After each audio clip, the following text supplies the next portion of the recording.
I would now like to call on someone that we all adore.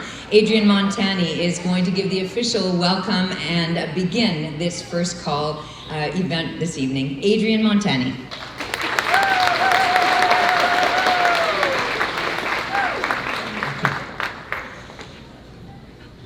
Thank you, Kathryn. Thank you all. Hello, everybody. Thank you so much for being here tonight. I'm going to wear my granny glasses. Sorry, I am a granny now. Two grandchildren. So anyway, great to see you all here tonight. Yeah, let's hear it for the children coming into the world. Yes. It's great to see so many old and new friends. I love it when we run into people that I've known for years, and then when I see people I don't know at all. That means we have new faces around and joining us here as we celebrate another year of advocacy in pursuit of our shared commitment to the 4 keys to success for children and youth in BC. And for those of you who have not memorized the 4 keys to success yet, they are a strong commitment to early childhood development. Let's hear it for little ones. Support for transitions from youth to childhood to adolescence into adulthood. Increased economic equality and safe and caring communities. So that's how we guide our work. And all of these things, as a whole, actually are key to upholding children's rights, safeguarding their well-being, and helping them thrive now and into the future. These are lifelong issues we need to support them in. We now have 108 member organizations in our coalition, and there's not a week that goes by that I am not humbled by the privilege of working with so many skilled and dedicated people and organizations doing heroic work to enhance the lives of children and youth and families, while collaborating with others to advocate. So doing frontline work, a lot of people here in this room, and also but coming together to advocate for the systemic changes that we know we need. Our advocacy work over the past year has reflected the breadth of challenges and issues facing BC children, youth, and their families, and has been strengthened, as always, by the deep expertise our members bring to our collective campaigns and projects. I'm going to give you just a few highlights, because I know we want to get on to hearing some other people speak. Every year we publish the BC Child Poverty Report Card, documenting the scope of child and family poverty in our province. Our 2019 report again highlighted the growing income inequality that has 1 in 5 of our children living in poverty, and a shocking 51% poverty rate for children in lone parent families. With fantastic support from SPARC BC, Social Planning and Research Council of BC, and the help of a Vancouver Foundation grant and other supporters, we have been able to produce additional online maps this year and community profiles to make local child poverty data more available to the media and advocates throughout the province. And we'll be posting more material as we go through the year this year. Last March, we were happy to see the release of BC's long-awaited child poverty reduction strategy, and we have been and will continue working with government to offer our advice on the system changes that can best deliver the results we are all looking to achieve. Our long-standing campaign to improve BC's child labor standards and young workers' safety was finally rewarded with legislation this past year, last spring, to amend BC's Employment Standards Act, including raising the work start age, that's a technical term, to 16. We are continuing to work with government to make sure the new regulations, which are not yet in place, prioritize children's health and safety, and we thank the Law Foundation also for the support of this work. The Fostering Change campaign. This is a campaign for better supports for youth leaving government care, led by a passionate group of young community organizers with experience in care.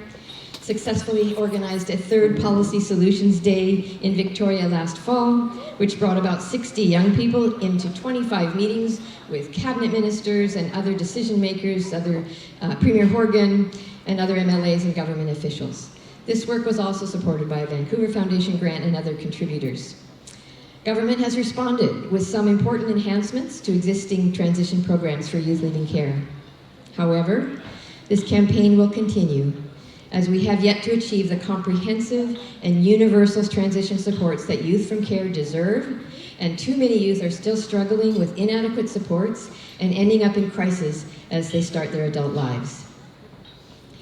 Our Early Childhood Roundtable, which brings together advocates from the early childhood sector, continues to engage with government around childcare, family support policy, and the unmet needs of young children with extra challenges, special needs. So last June, we put in a submission to the Select Standing Committee on Children and Youth hearings on children and youth with neurodiverse special needs, and in that we highlighted the inequities in access to early identification and assessment, therapies, and other supports under current policies and inadequate funding. Knowing how critical the early stages of life are, this table remains, this early childhood table of ours, remains very concerned with many issues affecting maternal health and infant development. So we'll be working on that in the coming year as well. First Call continues to host the Living Wage for Families campaign as low wages, because low wages are one of the chief causes of poverty, the high poverty levels. The campaign is growing and has certified over 160 living wage employers in British Columbia. Most recently, the cities of Burnaby and Victoria are added to the municipalities list. Our partners in this work include the BC office of the Canadian Centre for Policy Alternatives, Van City, many of the trade unions represented in the room tonight, and many volunteers who sit on various committees for us, including certifying new applications from community organizations and living wage employers, and on the campaign advisory committee. These are just some of the many important issues demanding our collective action, driven by our members, you, our members, and those of you who support our members. Advocating for school meal programs, preventing child sexual exploitation and abuse, increasing access to mental health supports, and working on the issue of parenting in the age of digital devices.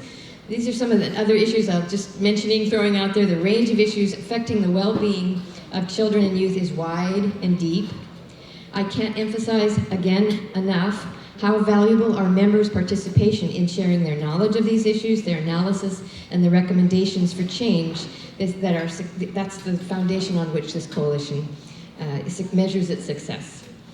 In closing, I want to acknowledge some key supporters and contributors to our year-round work and to this event. So firstly, thanks to my colleagues, my co-workers on our little staff team. And please, if you're not standing, please stand and wave, and I'll run through the list. Emily Chen, our Office and Engagement Coordinator. Alicia Luke, our Communications and Development Coordinator.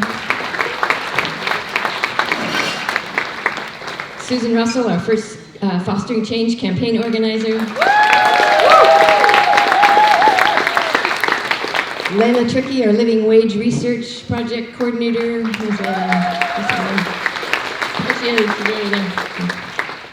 And Becky Kelly, our Assistant Project Manager and Researcher.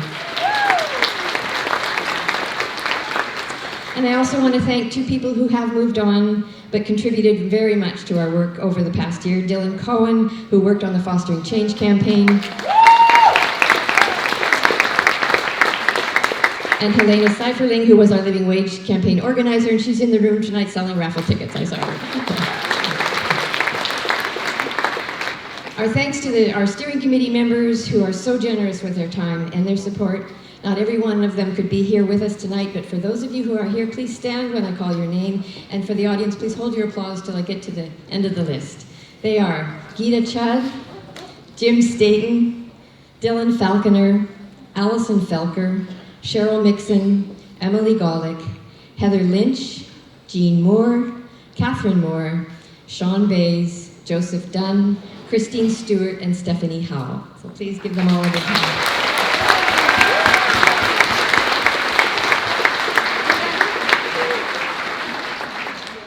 We are deeply appreciative of the support First Call receives from the Van City Community Foundation, who act as our backbone organization, supporting us with office space and other administrative services.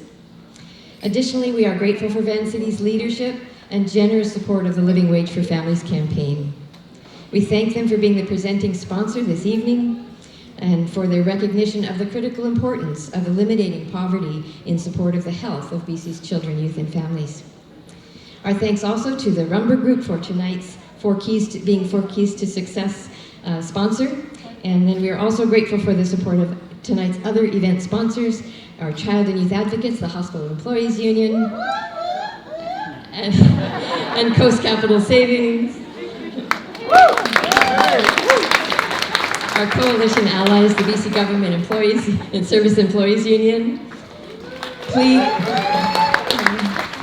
Plea Community Services. Let's hear some hoopla from the Canadian Labour Congress, QPBC, and the Federation of Post-Secondary Educators.